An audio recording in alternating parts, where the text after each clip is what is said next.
இப்போ நாம் என்ன பார்க்க போகிறோம்னா வாழைப்பூ வடை தான் எப்படி செய்யலாங்கிறத பார்க்க போகிறோம். வாங்க பார்க்கலாம். அதுக்கு முன்னாடி இந்த சேனலை முறையாக பார்க்குறீங்களா? மஞ்சுமதி லைஃப் ஸ்டைல் சப்ஸ்கிரைப் பண்ணிடுங்க, லைக் பட்டன் அமுக்குங்க, கமெண்ட்ஸ்களையும் சொல்லுங்கள். இதை வந்து நல்லா உரித்து வச்சுட்டு கொஞ்சம் இந்த பூவிலேருந்து உரித்து இது க்ளீன் பண்ணுறதுக்கு தான் கொஞ்சம் டைம் எடுக்கும். மற்றபடி இது ஈஸியான வேலை தான். இதுக்கு தேவையான பொருட்களை மட்டும் முன்னக்கூடியே நம்ம ஊற வச்சிடணும்.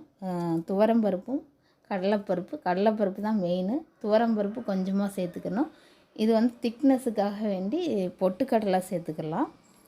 இதை வந்து க்ளீன் பண்ணிவிட்டு எப்பவுமே அப்படியே வச்சோன்னா கருப்பாயிரும். அதனால மோரில் அதை ஊற வச்சுக்கிறணும்.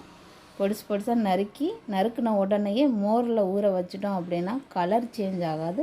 இல்லைன்னா நறுக்க அப்படியே ஒரு மாதிரி கருப்படித்த மாதிரி ஆயிரும். அப்புறம் அது பார்க்குறதுக்கே ஒரு மாதிரி ஆயிரும், சாப்பிட மனசு வராது.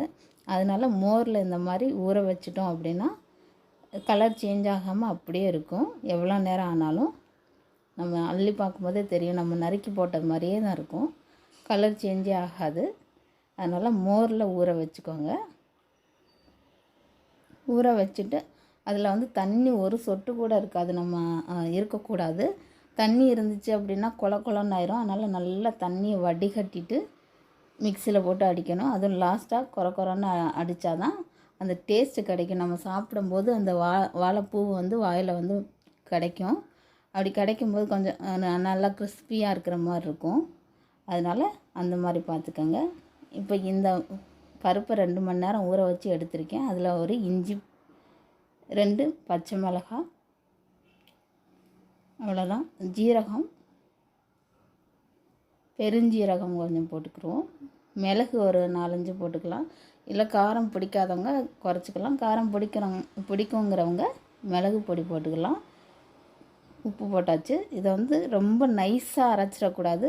கொஞ்சம் குறன்னு அரைச்சா ரொம்ப சூப்பராக இருக்கும். நான் வந்து நினைவு இல்லாமல் நைஸாக அரைச்சிட்டேன். அதனால் எல்லாம் மிக்ஸ் ஆகிடுச்சு. அந்த வாழை இலை பூ போட்டது கூட இதாகிடுச்சு. அந்தளவுக்கு நைஸாக அரைச்சிட்டேன். நீங்கள் வந்து குறன்னு அரைச்சிக்கிட்டிங்கன்னா ரொம்ப நல்லா டேஸ்ட்டாக இருக்கும். அவ்வளோதான். அப்படியே எண்ணெயில் போட்டு பொரித்து எடுக்க வேண்டியதான். சூப்பரான சுவையான இந்த வெயிலுக்கு ஏற்ற ஒரு நல்ல ஒரு வடை, ஈவினிங் ஹெல்த்தி ஸ்நாக்ஸில் இது இடம்பெறும். அந்த அளவுக்கு இது வந்து ரொம்பவே நல்லது. வாழைப்பூ வந்து அடிக்கடி சேர்த்துக்கிறது கல்லடைப்பு வராமல் பார்த்துக்கிறோம். ஏன்னா இன்னி அடிக்க போகிற வெயிலுக்கு இந்த மாதிரி பொருட்களை சாப்பிட்டு தான் நம்மளை தக்க வச்சுக்கிறணும். அதனால் இந்த வீடியோ பிடிச்சிருந்தால் லைக் பண்ணுங்கள்.